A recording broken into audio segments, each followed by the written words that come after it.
And that is why I was saying we must hold leaders to account, starting with the president.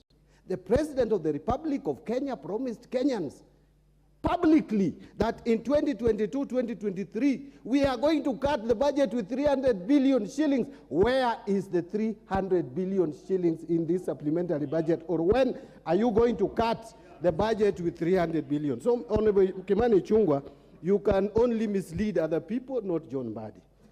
Secondly, Mr. Speaker, the issue of Article 223, I agree entirely and absolutely with the committee and with the majority leader and minority leader that this article is not just abused. This is an article that the people of Kenya allowed the executive to steal using this article. Yes. That is the plain fact. Let us not coach it. Let's not sugarcoat it.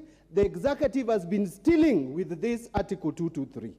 And Mr. Speaker, I want to assure Honorable Kimani Ichung'wah that my committee has already made a resolution, PAC committee. We are going to audit expenditure under Article 223 for the previous 2 financial years, including the current one. Any person, and this one I'm not going to play politics. People know that when I'm chairing a committee, I don't play politics. We are going to be objective. We are going to be transparent. It is going to be public. Any officer, public officer, who has spent money inappropriately will be held to account. And by the way, this excuse by the controller of budget that there was a gun held on her head, I want to remind you, maybe people have forgotten, or maybe you were not around that time in Parliament. Most of you were not here. In the 10th Parliament, towards the dying stages of the 10th Parliament, not even dying stages, immediately we passed the new constitution. I remember I stood on the floor of the House and challenged that the government cannot spend money on vote on account before Parliament passes appropriation bill. And that was ignored. But the controller of budget then, Agnes Odhiambo, a great lady, refused to approve government expenditure. In fact, the government's programs and services almost ground to a halt. We are to be summoned to come back and pass the appropriation bill. That is the kind of controller of budget we need for this country. Not people who give excuses. Not people who now, when they come to a new regime, they want to please a new regime by scandalizing and blaming the other regime when they have the law behind them, supporting them to do the right things. Mr. Speaker, I want to just conclude because now the time is not on my side. There is this talk about subsidy. I have listened carefully to Kenya Kwanza, and you talk about subsidizing production. Well and good. That is what Honorable Oundo was calling supply-driven subsidy. But there is also demand-driven subsidy, which you are scandalizing. But in the process of defining what is production subsidy, you are so limited in your ability that you think fuel subsidy is a consumption subsidy. There is no major factor of production like energy. And one of the sources of energy is petroleum. Another one is electricity. One of your great economic advisors, called David Ndii, told us that you never promised us cheap. Don't talk about Uhuru Kenyatta, Raila Odinga. They are not in government. You are the ones who are in charge of government, and they can hold you to account whether in the streets of Nairobi, the streets of Bungoma, the streets of Bondo, the streets of Kikuyu. They will hold you to account because that is their duty. And I will hold you to account on the floor of this House. Mr. Speaker, let Kenya Kwanza get to job. Not this political rhetoric of people who are owning shares. All Kenyans own shares in the Republic of Kenya. We all pay taxes. And by the way, the last election almost produced a split election. This country, Azimio, Kenya Kwanza, you like it or not, is 50-50. Thank you, Mr. Speaker.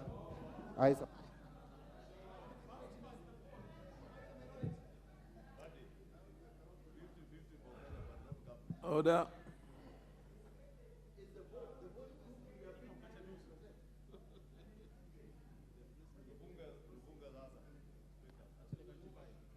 Order.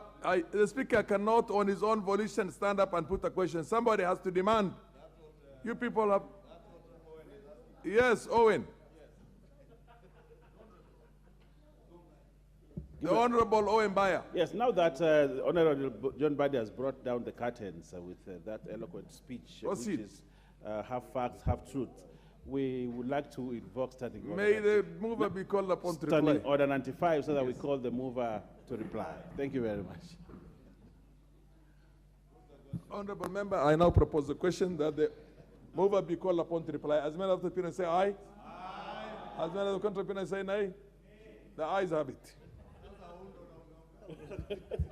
Proceed, the mover.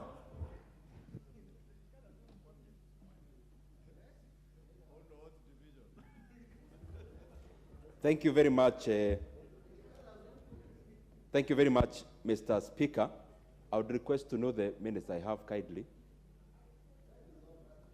2 minutes.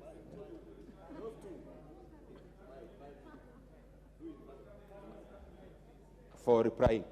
2 minutes. If they are... Yeah. Can I go ahead?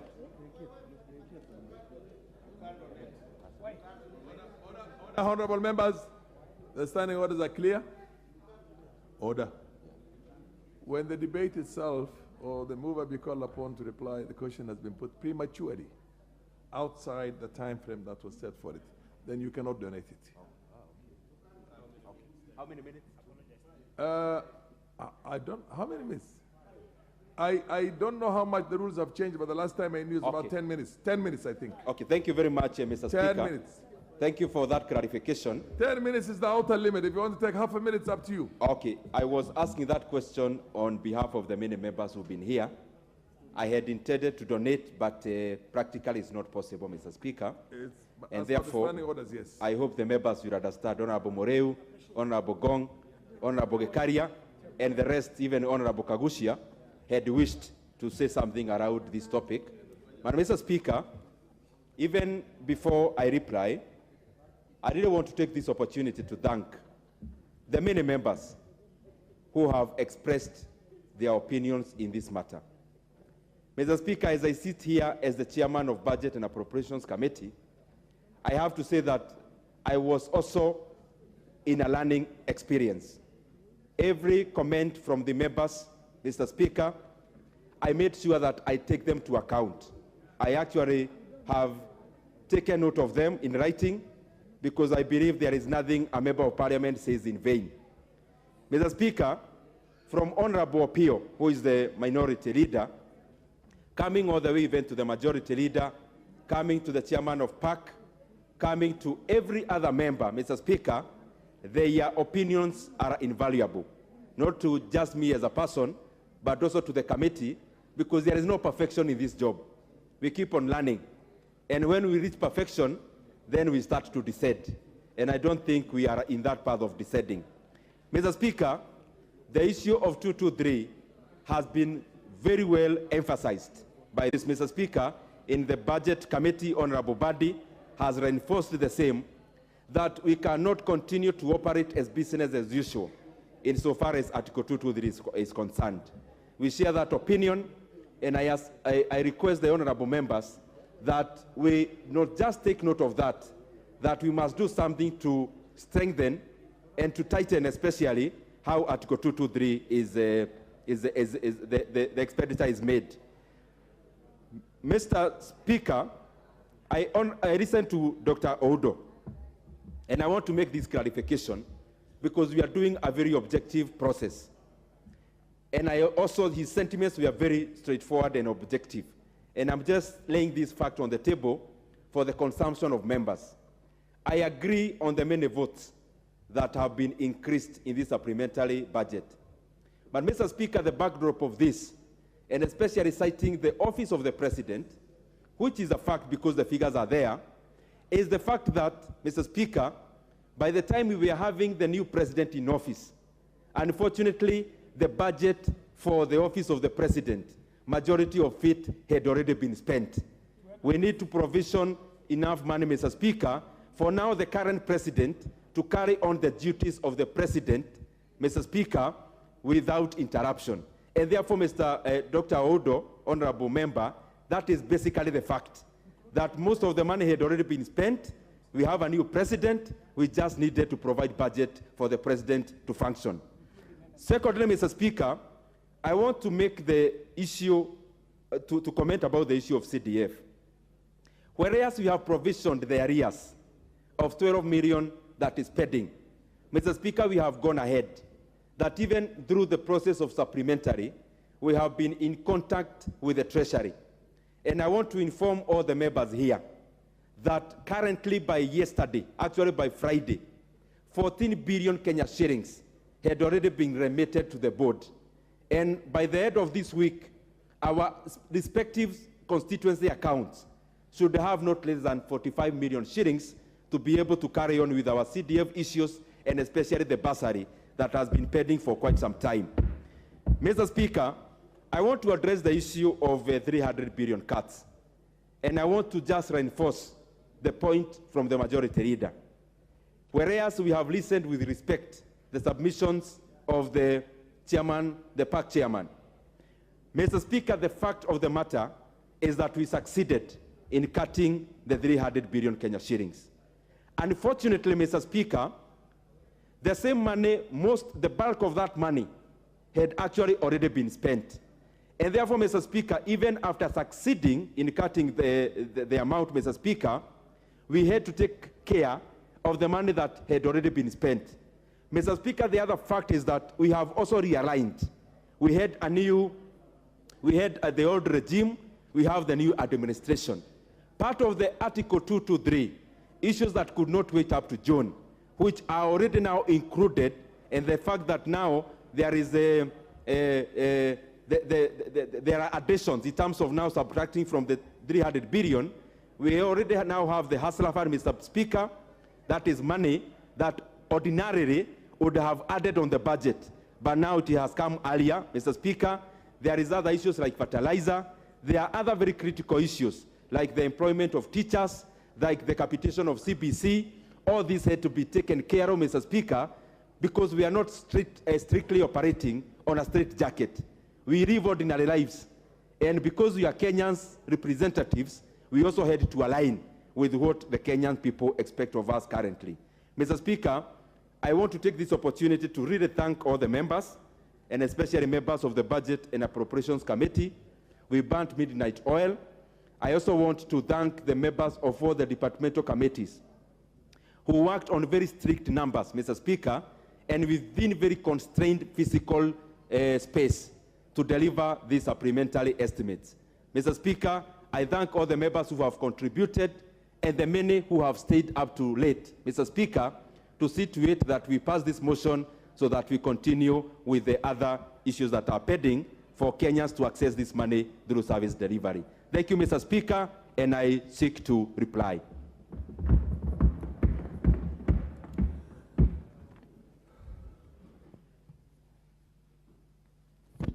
Honorable members, I hope you're hearing me, although this thing is a bit too short for tall people like me.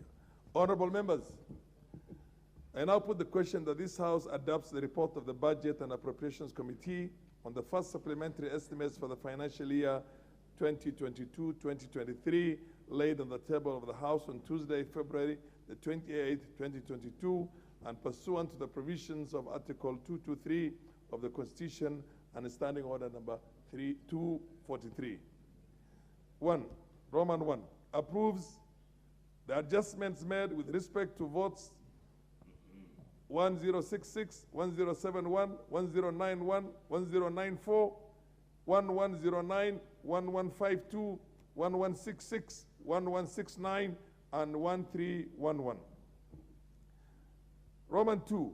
Approves an increment of the total recurrent expenditure for the financial year 2022-2023 by Kenya shillings 94,915,439,535 in respect of the votes contained in the first schedule.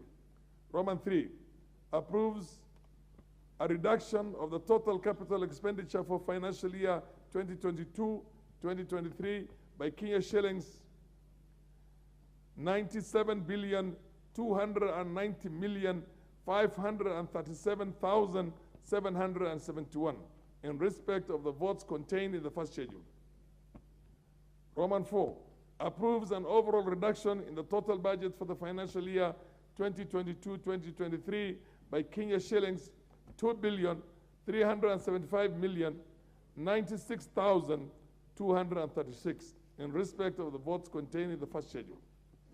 Roman 5 resolves that the new first schedule forms the basis for the introduction of the first supplementary appropriation bill 2023, and Roman 6 further makes the policy resolutions contained in the second schedule to the order paper. Honorable members, as men of that opinion say aye. Aye. As men of the contrary opinion say nay. The ayes have it. Next order.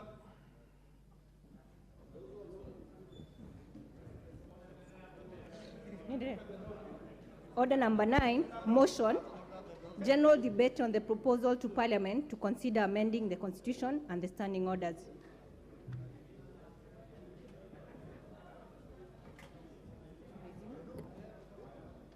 Number 2.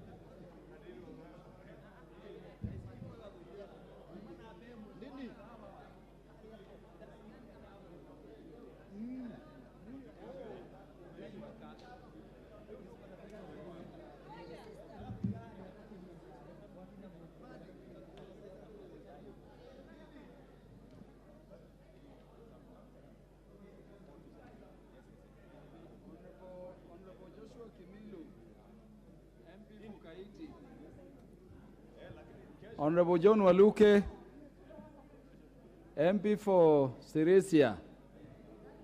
Is anyone interested in this motion?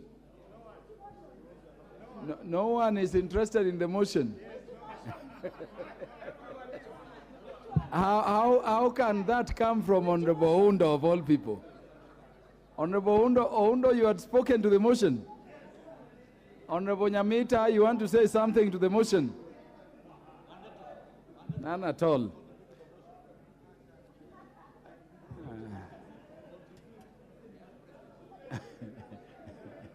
You want the mover? Who is the mover?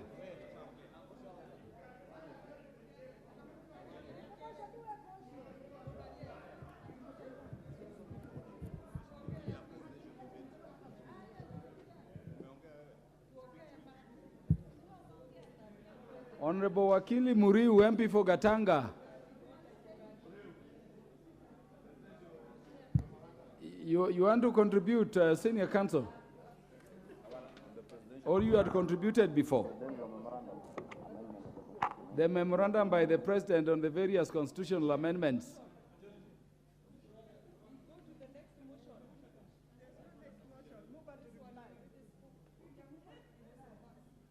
Honorable Muriu is not interested. Do I take it so?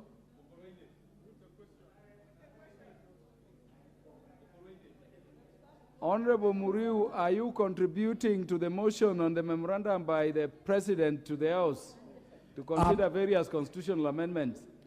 Mr. Speaker, sir, thank you for the opportunity to contribute to the presidential directive. Mr. Speaker, sir, there's a key issue here that there are a number of proposed amendments by the President, which need to come before this Parliament. And one of the key proposals is to create the office of the official opposition. And the reason why that is important is because it is clear that for this country to have a balanced conversation, the runner-up to the presidential election need to get an opportunity to be coming to this parliament and ventilate the issues of this nation. And remember, the second runner in the presidential election carries a huge number of votes. It represents a certain constituency, which Mr. Speaker, cannot be ignored. And therefore, the proposal brought before this House are in order, the time has come, and I propose that those proposals, Mr. Speaker, sir, be adopted and be brought before the House for this House to debate on those issues. The second issue, Mr. Speaker, sir, is on the issue regarding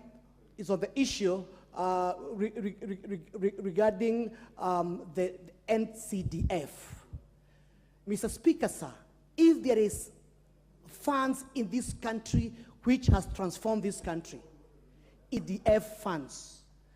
If you walk around this country, you see developments that have been created by Ncdf. In fact, Kenyans have been saying they wish the Ncdf structure can be adopted in the counties. Despite the fact that we have poured so much billions in the counties, the effect is not being seen by the common man. And therefore, there have been issues, there have been court cases which we have been defending, and the only way we can be able to salvage the Ncdf, which, Mr. Speaker, sir, takes care of the vulnerables, paying for education, paying for bursary. Some of that money even goes to an extent of making sure that food is provided for in our primary school so that our kids can be able to continue in schools. Remember, Mr. Speaker, sir, the parents have a huge responsibility, especially on JSS. It is a cost which has been put on them. There's a lot of hue and cry on the ground, and therefore, on that account, Mr. Speaker, sir, I urge that the proposal brought before this House by the President be adopted, be taken seriously, because the advantages are cutting across the top of this country. Thank you, Mr. Speaker, sir. Thank you, Honorable Muriui. Do we have Honorable John Kawanjiku, the MP for Kiambaa? Contribute to a very important debate that affects this House and also affect the people of Kenya in regards to the communication that was done by the President in terms of, making sure that we amend the Constitution. Mr. Speaker, some of the issues that the President wrote about is one of the issues of the NGCDF, to make sure that it is enshrined within the Constitution. The NGCDF is so important to the people of this republic because it has enabled the Kenyans and the people of Kenya to at least have an opportunity to go to school, make sure that we improve the infrastructure, school infrastructures, especially on areas, even in my constituency, whereby we are dealing with poor infrastructure that since independence they have never been modernized. The students have been using old schools, old furnitures.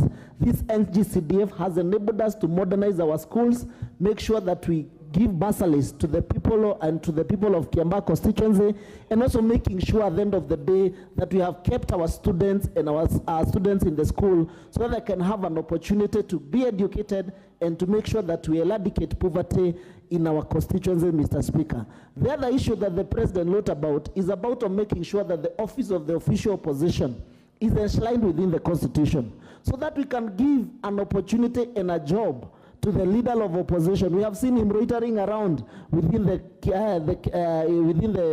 boundaries of our republic.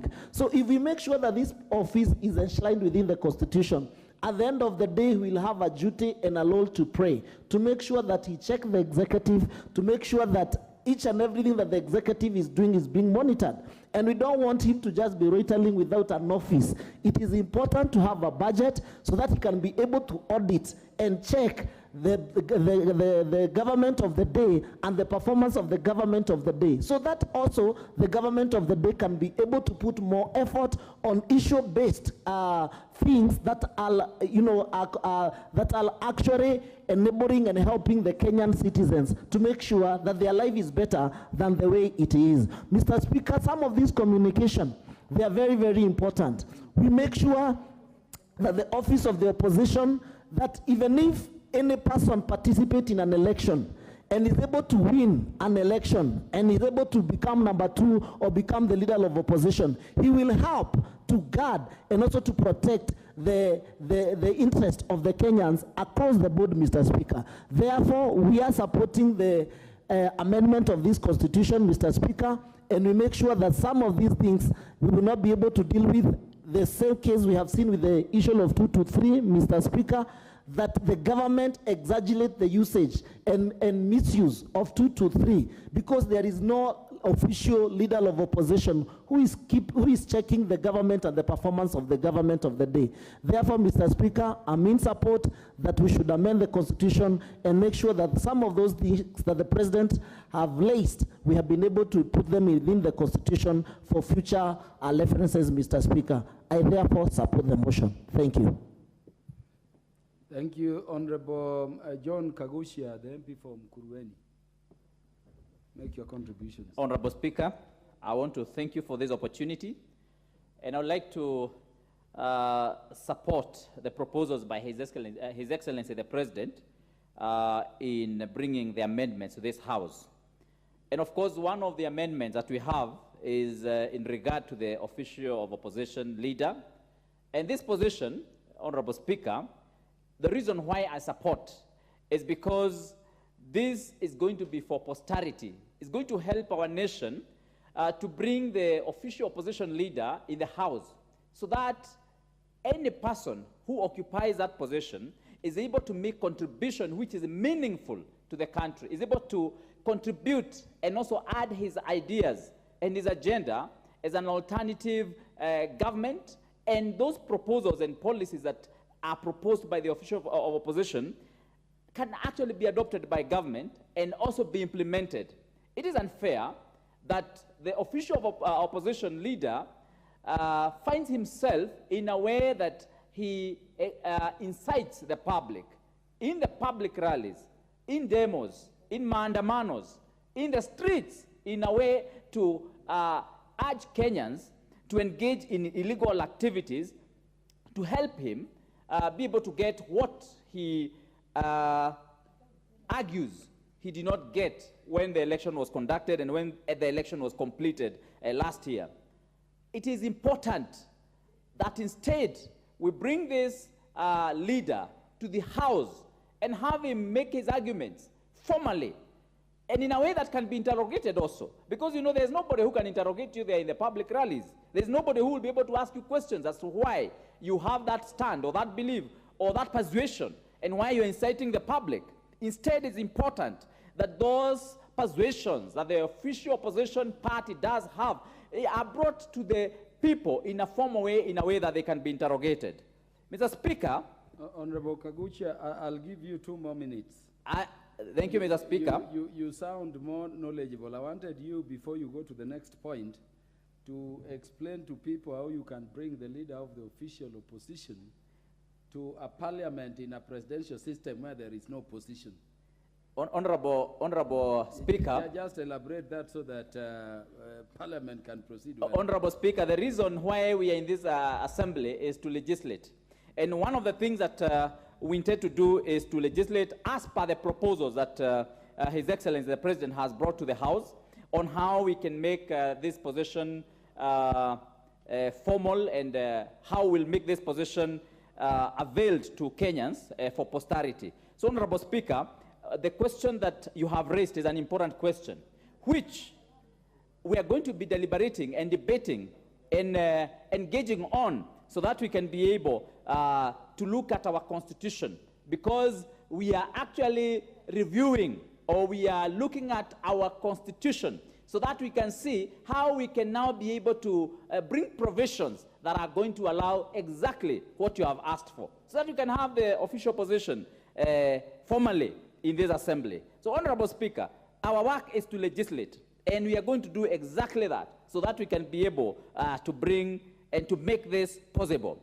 Honorable Speaker, we also have the 2/3 gender rule that has been proposed to be able to achieve this in our new dispensation. And I want to make this further proposal, and this is also one of the things that we are going to be looking at when we are going to be implementing this two-thirds gender rule in the assembly through the legislation and through the constitutional change that we are proposing here. And what I propose is that because of the costs that are involved in selecting or in nominating many women or women leaders, let me say that, to balance the gender, I propose that we give precedence to nominating people with disability, people who are going to represent minorities, in ethnic minorities, people who are going to be representing other special categories. We nominate them ahead of the women nominees in the assembly. And once we do that, then we take that number and look at it in totality, and then use that number now to calculate the two-thirds gender, so that we can see how many more women do we need to be able to balance the equation.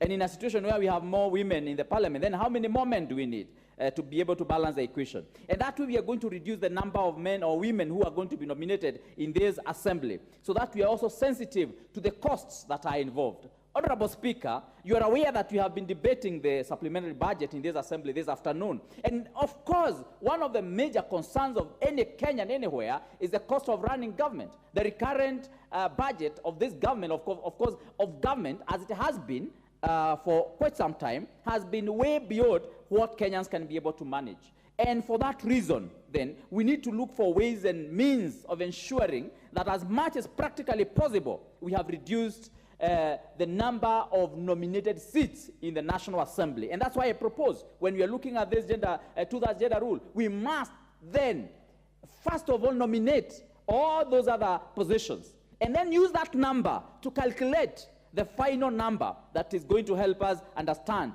how many women we are going to nominate. Lastly, Honorable Speaker, we have the Ncdf Act that we looked at in this, or Ncdf motion that we looked at in this House, and the main purpose was to ensure that we again mainstream it in our Constitution. The Honorable President, His Excellency the President, in his wisdom, has also proposed that we do mainstream this in our Constitution. And I would want to point that this is very important and very key for us as an assembly, because we are going to deal with the naysayers. We are going to deal with the busybodies that have been in the corridors of justice every other day, trying to derail this very important aspect of our resources, which go directly to the people on the ground.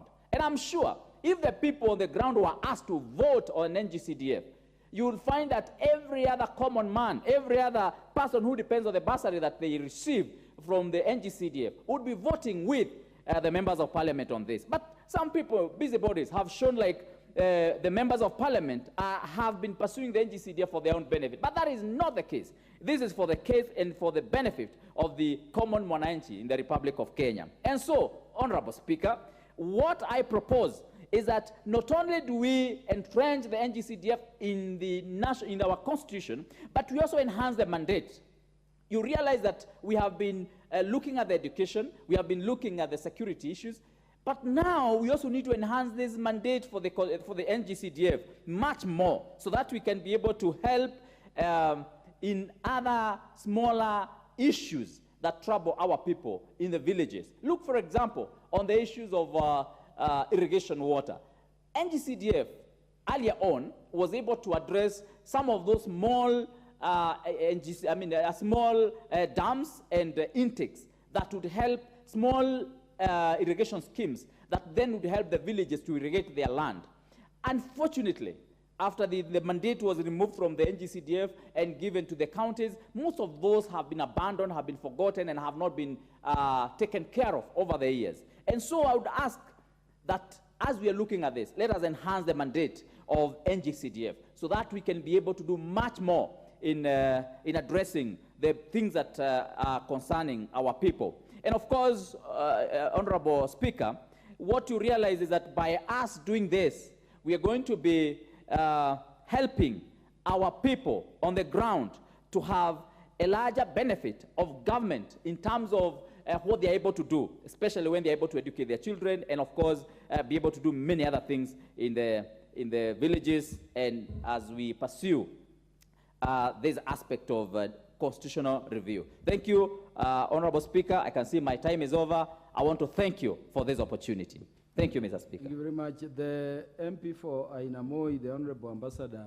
Benjamin Langat, on account of rank and seniority.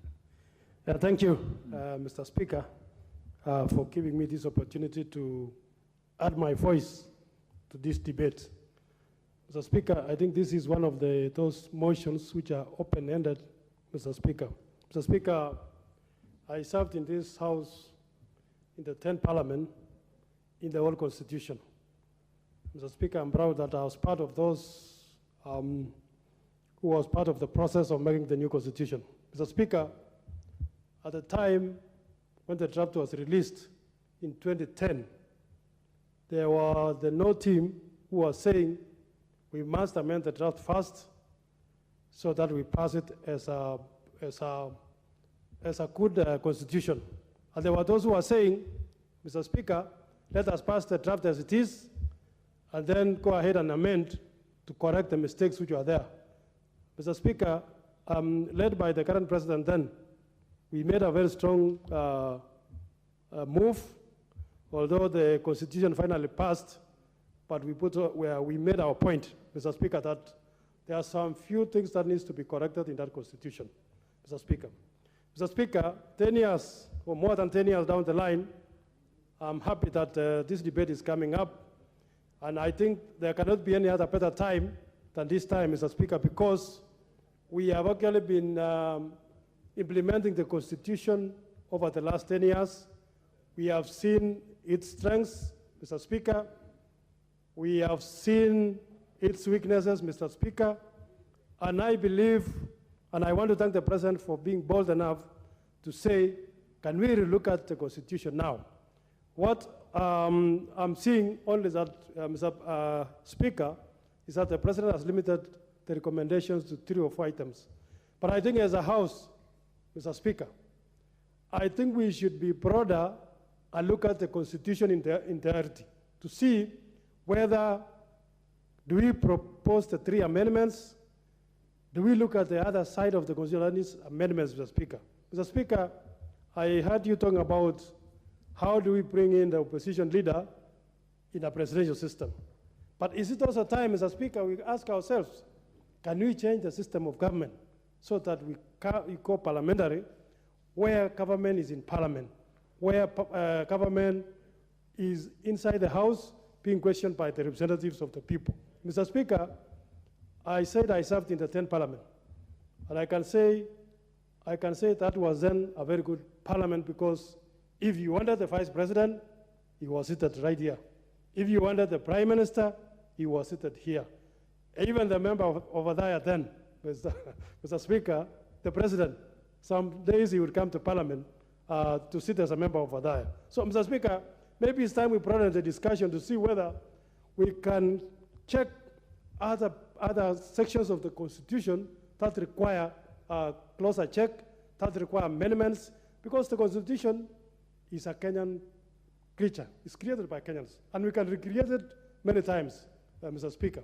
Mr. Speaker, I think I will propose, I don't know whether Justice and Legal Affairs Committee or Constitutional Oversight Committee or which committee, Mr. Speaker, or we form a special committee so that we look at the Constitution in entirety, look at the areas that needs amendments, and let us vote on these things now so that we correct and actually improve the Constitution which is currently being implemented. Mr. Speaker, coming to the specific issues that have been proposed by the President, Mr. Speaker,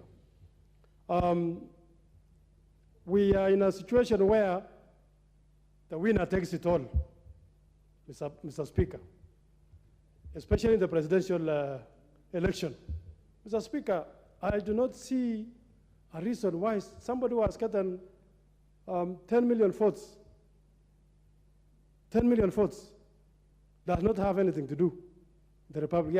He has convinced 10 million Kenyans, Mr. Speaker, or 15 million votes. And then when you are not declared the president, you just pack and go home.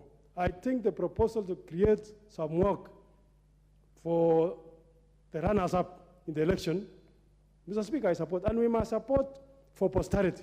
I know the problem we have in this country today. When we talk about presidency, the other side of Azimio will only talk about William Ruto. When we talk about opposition in the other side, us in this side, we only talk about Raila Odinga. But Mr. Speaker, we should look at beyond the individuals that are there. We must look at and say, Mr. Speaker, this person who has candidate, he has 80 MPs in this house. He has 100 MPs in this house. And he's outside himself, Mr. Speaker. I think we must say in the Constitution that Parliament shall comprise of the runners-up in the election, and the running mates, Mr. Speaker, and then they sit and lead from in the House, Mr. Speaker, whatever they want to transact. Today we are facing a situation where, for lack of something to do, somebody has organized demonstrations in every city, Mr. Speaker. Chivanji, Uhuru Gardens, where demonstrations every day. Mr. Speaker, even if we run the demonstrations daily, morning to evening, the cost of living will not go down. We must sit in the house like today. We say, how do we reduce the cost of living? Do you do subsidy? It is in the budget. It's not in the budget. Where can we get the money? But organizing demonstrations from morning to evening, Mr. Speaker, will never achieve. Secondly, on the other matter of CDF, Mr. Speaker, I see many members. Let me just make my point. Mr. Speaker, on CDF, I want to say CDF should be part and parcel of the Constitution. Mr. Speaker, whether we are members of Parliament today or not, CDF should be there, Mr. Speaker. That is the only money that goes to Wananchi, Mr. Speaker. So I support strongly, Mr. Speaker, the issue of CDF. We must make it like yesterday. We must get the money to the people, and it's not a members' money, it's a people's money.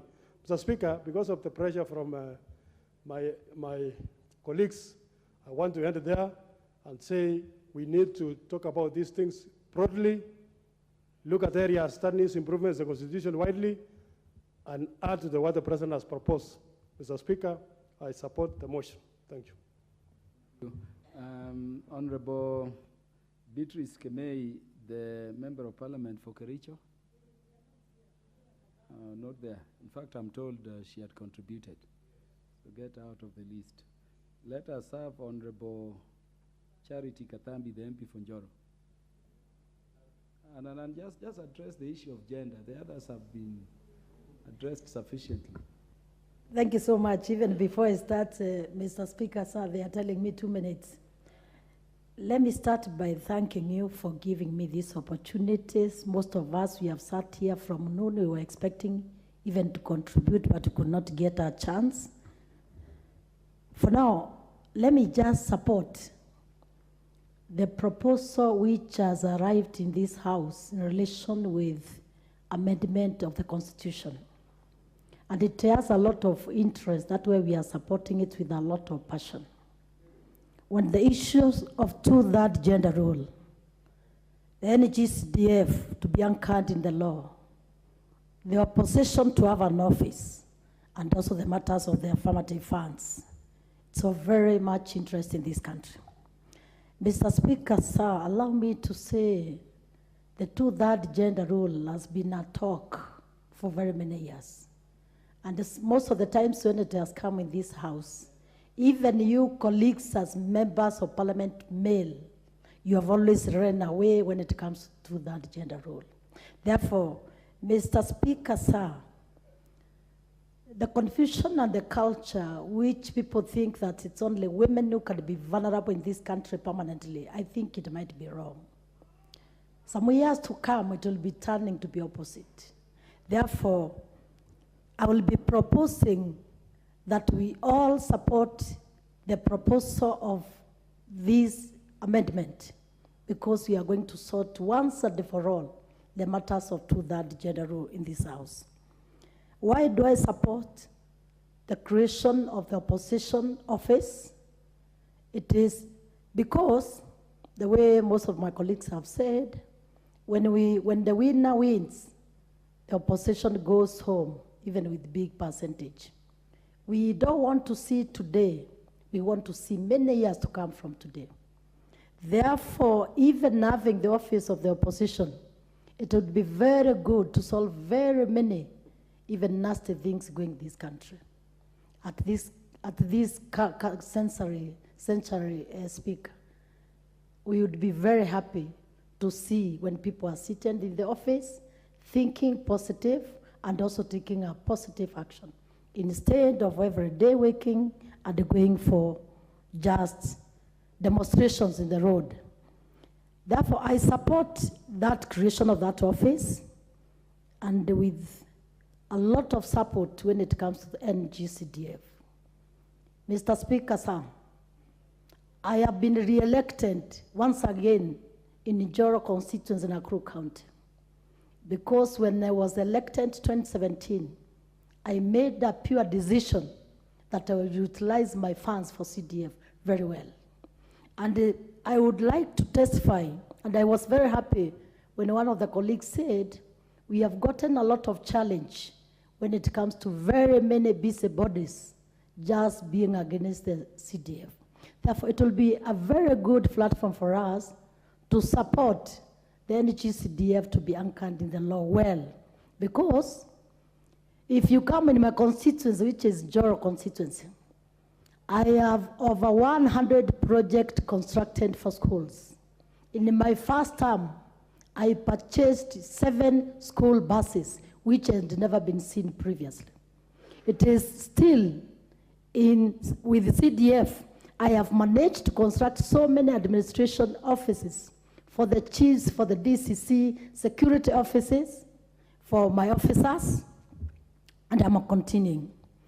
It is also good to note that most of the busy bodies who have been fighting the NCDF in this country, they don't know even the composition of what we do with this CDF.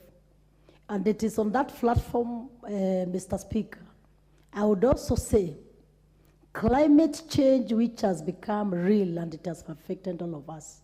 With the CDF and with the environment part of it, it has given us a chance where we also buy tree seedlings, plant in schools, plant in institutions, and also we have civic education in relation with the environment. We have also gotten a chance with the same CDF to support sports. We have supported a lot with the same, with emergencies and very many. Therefore, Mr. Speaker, sir, because I have many colleagues who are willing to contribute before it is too late, I just want to say that I fully support the amendment of this constitution to make sure that the NCDF is well anchored in the law, the 2/3 gender rule is done once and for all, and we sort the matter. With that, Mr. Speaker, sir, thank you so much for that opportunity. The Member of Parliament for Murang'a County is recognized.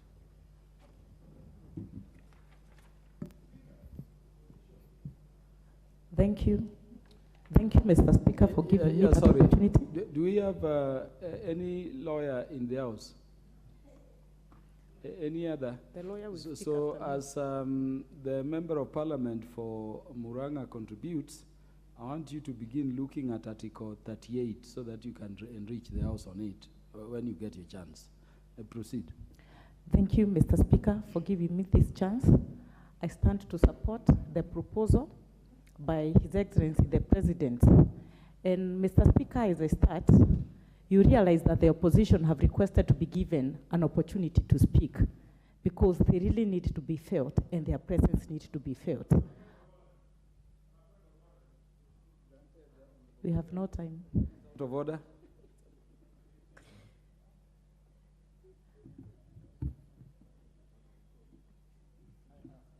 Honorable Kajwang, what is out of order? Mr. Speaker, is it in order for the member, I know he's a new member, but is it in order to address the people who are sitting on this other side as opposition? I thought the last time I checked there was only minority and majority. No. So you were speaking to the Hansard. Is it in order that this member should refer to us as opposition? Honorable Kajwang, your point of order is noted. But and I also know the member is very knowledgeable. The member was referring to a member who spoke from there saying opposition wants to speak. I think that was the only context. Yes, So Mr. because Speaker. of that, you may proceed. Honorable Kajwang, forgive the member. And for that reason, Mr. Speaker, I support the need of creating the office of the Leader of Opposition. One, based on the election that we just concluded last year, the president won with 6 million votes and the margin 6.2 million, and the Leader of Opposition was able to get 6 million votes. That's a person with a great following of people in this nation. We want to have a dignified Leader of Opposition, and I'm not basing my content on the current Leader of Opposition.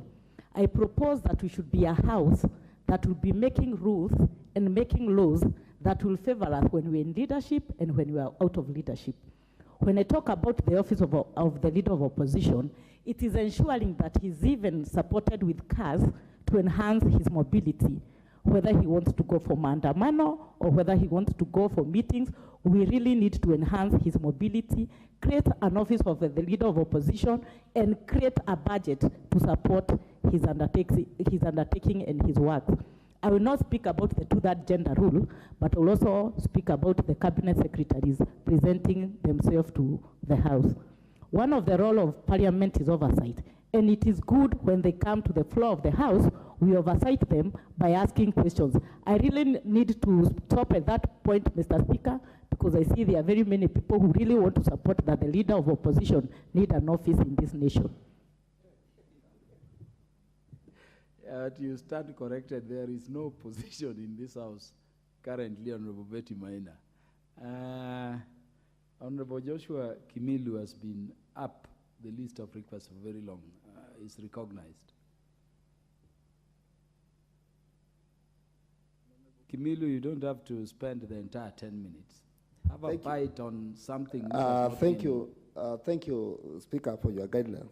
Mr. Speaker, I just want to thank you for giving me the opportunity. And Mr. Speaker, I want to say that I support the amendments, but with some other amendments which need to be done on those amendments. Because, Mr. Speaker, some of the things which the President proposed here, they are good, but others, I don't think whether they are doable to the system we are in today.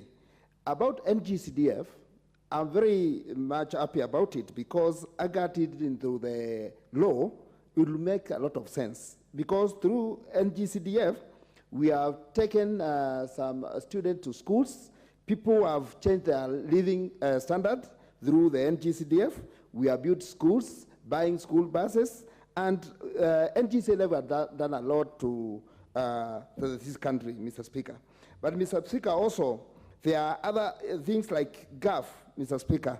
Through women representative, they have done, helped the Kenyans through table banking to the women, whereby, Mr. Speaker, I remember before I became a member of Parliament, they had a program, and the program had helped many, changed living standards of many people, whereby I support it to be anchored by the law, Mr. Speaker.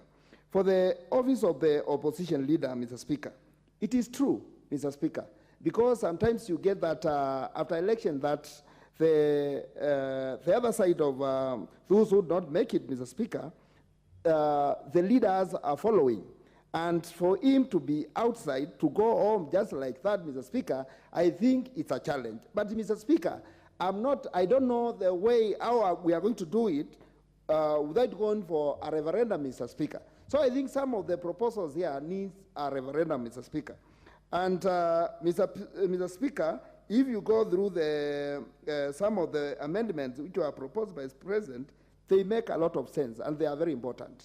But others, Mr. Speaker, we need to go through the law and see how we are going to do it. Mr. Speaker, because there are many requests, Mr. Speaker, I just want to leave it there and give my colleagues other opportunity to contribute also. Thank you. Honorable Japhet Nyakundi, MP for Kitutu Chache. Thank you, Mr. Speaker, for giving me this opportunity to debate on this motion on the amendment of the Constitution. Mr. Speaker, this amendment is very, very important to this nation and to the people of Kenya, more especially in creating the position of the official opposition, we've seen the leader of the official opposition running around without any portfolio, without anywhere to bring his grievances. You've seen him in Kisii, you've seen him in Kericho, you've seen him in Kakamega. Kindly now we want to create the official opposition office so that he gets where he can bring his grievances. And this is not for the purpose of the current official opposition. It is for the current opposition leader. This office is created for the purpose of making sure that there are checks and balances. It creates a shadow government for himself so that the current government can be put on check. Number two, as... Is Honorable Kajong on a point of order?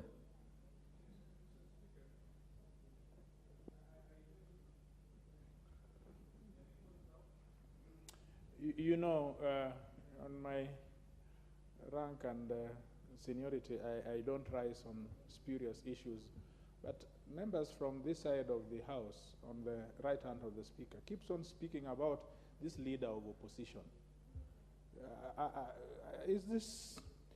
Could the members take seriously the Constitution, read it through, and read the standing orders? In it, there will be no word called opposition.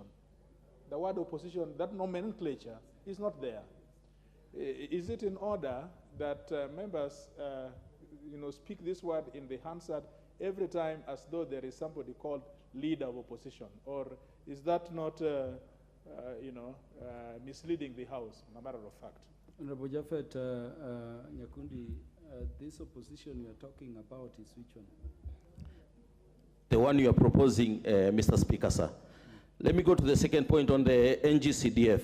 No, Honorable Nyakundi, you are out of order. You are out of order. Under our constitutional architecture, currently we don't have an opposition, and we also do not have a leader of official opposition. Well guided, Mr. Speaker. Mr. Speaker, sir. Proceed. Thank you. On the Ncdf, the Ncdf has been able to assist so many kids through the bursaries and the building of schools and other facilities. So we want the Ncdf to be anchored in the Constitution so that we don't have loopholes of in any way in making sure that this Ncdf assists our students in terms of bursaries and in terms of building classes. Number three, on the CS coming to the House, this will go a long way in making sure that any question that we have towards the roads in our constituencies are able to be answered in a proper and a good way. I don't want to take much time because there are other members I want to donate this time to other members. Thank you so much, Mr. Speaker, sir. Honorable Karoli Omondi, the MP for Suba South, is recognized. Thank you very much, Mr. Speaker, sir. I'm pleased to add my voice to these four major issues that are contained in a proposal by His Excellency the President to the House. First, let me start with the easier ones. I'll start with the Ncdf and the Ncdf. Mr. Speaker, I support that these two particular funds be entrenched in the Constitution for purposes of protecting them, but also to elevate them and make them exist in posterity. But I think there's only one question that has been causing the problems that we have been going through, which is the role of members of parliament in the management of these two funds. And I think it should go on record that when anybody seeks an elective office, you go there on the basis of what we call a manifesto. You present your plan to the people. And once you do so, and they elect you, they give you the mandate to implement that very manifesto.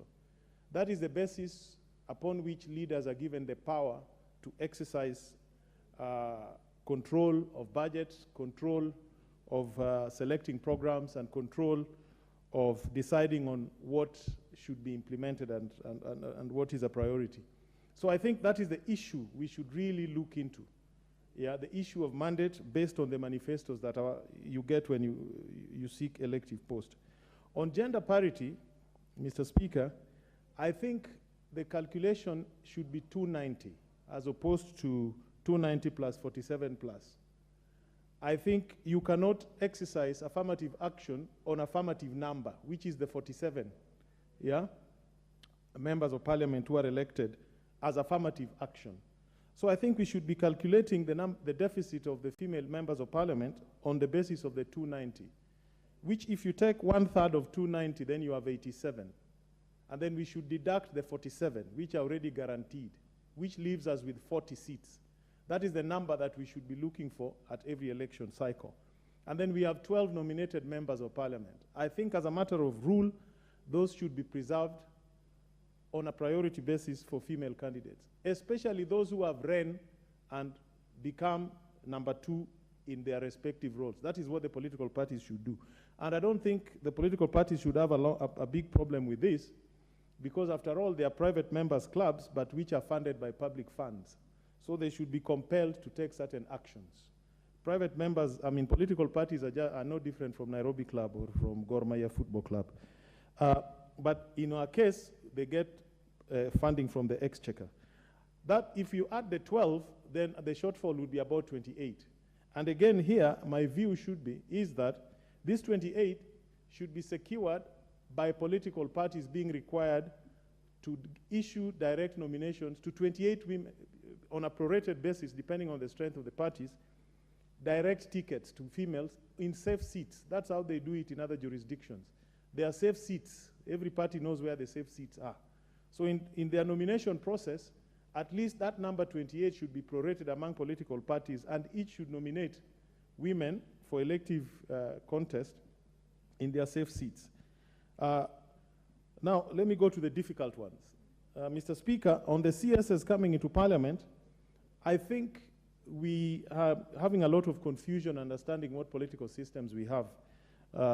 We have 3 major ones: parliamentary system, we have presidential system, and then we have a mixture, like in France or Tanzania, where there is a mixture of parliamentary and presidential system. I think in 2010 we made a very clear choice. Either we were going to have a pure presidential system, which we have, or we were going to have a parliamentary system. Those were the only 2 choices.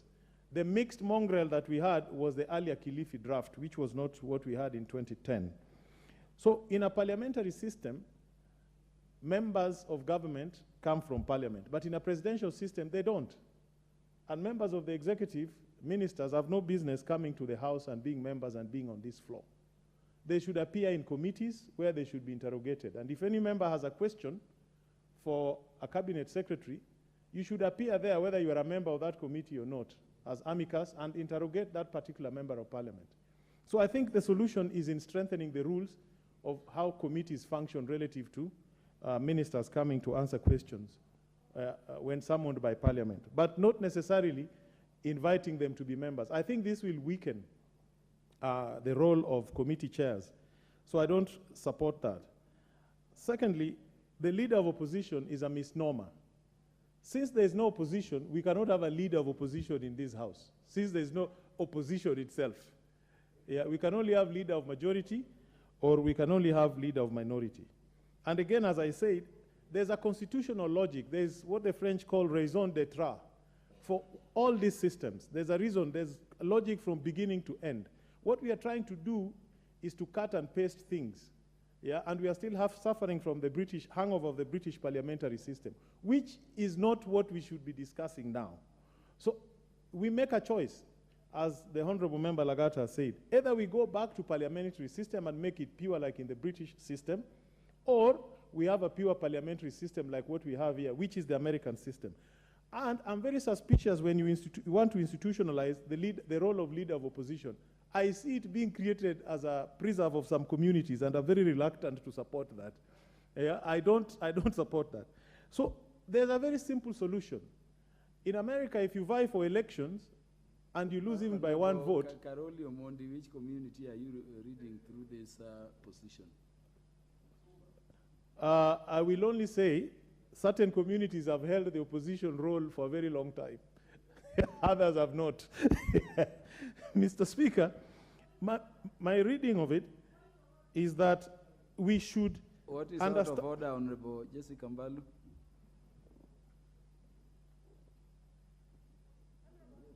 Just give me the mic. Honorable Speaker, with all due respect, can the members substantiate which are these certain communities, as I want to support, of course, the debate, especially on the gender rule, two-third gender rule, and about the GAF and NGCDF. Which are these two communities? Honorable Karoli Omondi. Mr. Speaker, thank you very much. I think one only has to look at the history of Kenya from 1963 to now, which communities have held the presidency and which ones have not. I don't have to explain it. It is there in black and white. You just have to look at the history, and you can count those who have had it and those who have not. So, Mr. Speaker, I think we need to clearly understand how presidential systems work. In a presidential system, you offer yourself as a candidate, again on the basis of a manifesto. When you are elected, you are given the mandate to implement your manifesto. That mandate is personal to the person called the president. And in the US, he exercises that authority himself. And that is why in those countries, the cabinet assists the president. In a parliamentary system, it is a bound mandate. Yeah, it is a collective mandate. You go as a group of parliamentarians and you seek the mandate. And when you win, yeah, you come to implement it. And the leader of that group, who is first amongst equal, called the prime minister, exercises that authority on behalf of others. And that is why it is government by cabinet. So I think, Mr. Speaker, we need to understand all these things and then agree that probably the best route to deal with these issues is first to have a national audit of the Constitution and have another convention to review what we need, instead of having piecemeal amendments here and there. Thank you very much, Mr. Speaker. Order, honorable members. Honorable members, the time being 7:03 p.m., this House stands adjourned until Wednesday, the first day of March 2023 at 9:30 a.m.